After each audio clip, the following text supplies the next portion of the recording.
자, 대원전선이 2025년 3분기에 정말 시장을 깜짝 놀라게 하는 실적을 발표했습니다. 겉으로 보기에는 엄청난 어닝 서프라이즈처럼 보이죠. 근데요, 오늘 저희는 이 화려한 숫자 뒤에 숨겨진 진짜 이야기를 한번 파헤쳐 보려고 합니다. 이게 과연 투자자들의 기대를 정말로 채워줄 만한 성과였을까요?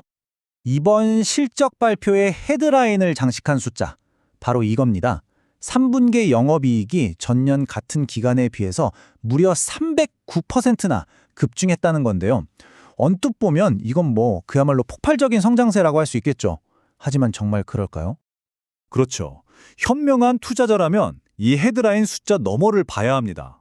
이 놀라운 성장이 과연 회사의 본질적인 체력, 그러니까 펀더멘털에서 나온 걸까요? 아니면 혹시 우리가 놓치고 있는 다른 무언가가 있는 건 아닐까요?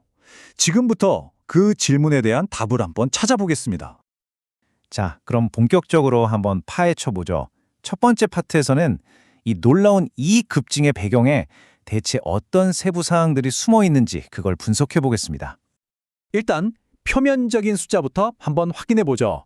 보시는 것처럼 매출은 13%로 견조하게 성장했고 영업이익은 그야말로 폭발했습니다. 309% 증가라니 이 숫자만 딱 보면 와, 이 회사 정말 잘하고 있구나 이렇게 생각하기 너무 쉽죠. 하지만 진짜 이야기는 바로 지금부터입니다.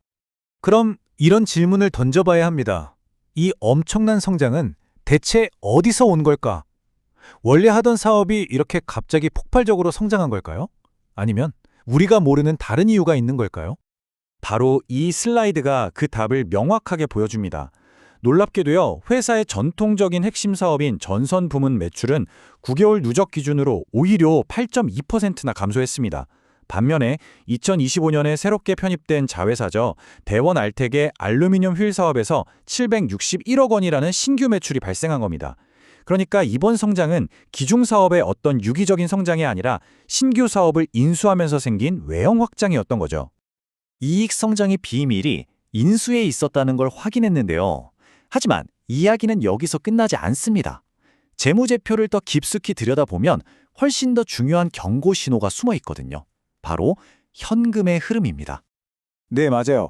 손익계산서상의 이익 자체는 분명히 인상적입니다. 하지만 우리가 꼭 기억해야 할 게 뭐냐면 장부상의 이익하고 회사 통장에 실제로 들어온 현금은 전혀 다른 이야기일 수 있다는 점이에요. 대원전선의 경우 바로 이 지점에서 아주 심각한 경고 신호가 나타납니다. 바로 이 숫자입니다. 2025년 9개월 누적 영업활동 현금 흐름이 마이너스 31억 원을 기록했습니다. 100억 원이 넘는 순이익을 냈다고 발표했는데 정작 영업활동을 통해서는 현금이 들어온 게 아니라 오히려 31억 원이 빠져나갔다는 뜻입니다. 이게 어떻게 된 일일까요? 아니, 어떻게 이런 일이 가능했을까요? 과정을 살펴보면 생각보다 간단합니다. 자, 일단 12억 원의 순이익에서 시작해요. 근데 여기서 팔리지 않고 창고에 쌓인 재고 있죠? 이게 무려 31억 원이나 늘어난 부분을 빼고요. 또 물건은 팔았지만 아직 받지 못한 돈, 즉 매출 채권이 77억 원 늘어난 부분까지 제외하고 나면 결국 영업활동 현금 흐름은 마이너스로 확 바뀌어버립니다. 한마디로 이익은 장부에 찍혔지만 현금은 회사에 들어오지 않았다는 거죠. 이렇게 현금 흐름이 나빠지면서 재무 안정성 지표에도 빨간불이 켜졌습니다. 2024년 말에 99.4%였던 부채 비율이 2025년 3분기 말에는 119.8%까지 크게 상승했어요. 이제 회사의 빚이 자본보다 더 많아졌다는 의미인데 재무 부담이 점점 커지고 있다는 걸 보여주는 거죠. 지금까지는 주로 좀 우려되는 재무적인 경고 신호들을 살펴봤습니다. 그렇다면 대원전선에 대한 투자는 그냥 피해야만 하는 걸까요? 꼭 그렇지만은 않습니다. 회사가 가진 두 개의 성장 엔진을 살펴보면 또 다른 가능성이 보이거든요. 바로 이 슬라이드가 두 엔진의 특징을 잘 요약해주고 있습니다. 왼쪽의 전선 사업은 국가 기간 산업으로서 아주 안정적인 기반을 제공하고요.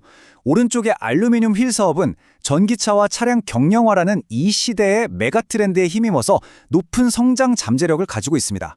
그러니까 하나는 안정성, 다른 하나는 성장성을 담당하는 굉장히 상호 보완적인 구조라고 볼 수 있는 거죠. 하지만 이 두 엔진이 순조롭게 달리려면 넘어야 할 산들이 있습니다. 투자자라면 반드시 알고 있어야 할 각 사업부의 주요 리스크 요인들 지금부터 하나씩 짚어보겠습니다.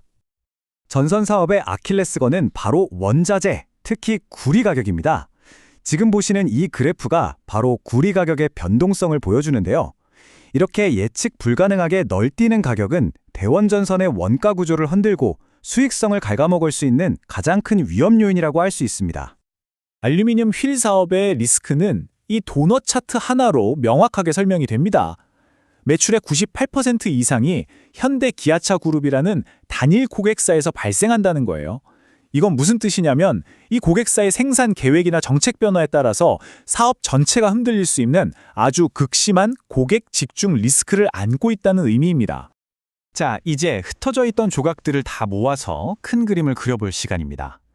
지금까지 분석한 내용을 전부 종합해서 대원전선의 핵심 투자 포인트는 무엇인지 한번 정리해 보겠습니다.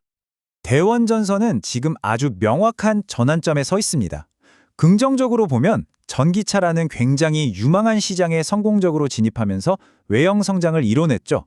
하지만 부정적으로 보면 마이너스 현금 흐름과 기존 사업의 위축, 그리고 여러 의존성 리스크라는 불안 요소를 동시에 안고 있는 상황입니다. 결국 투자자는 이 질문에 스스로 답을 내려야 합니다.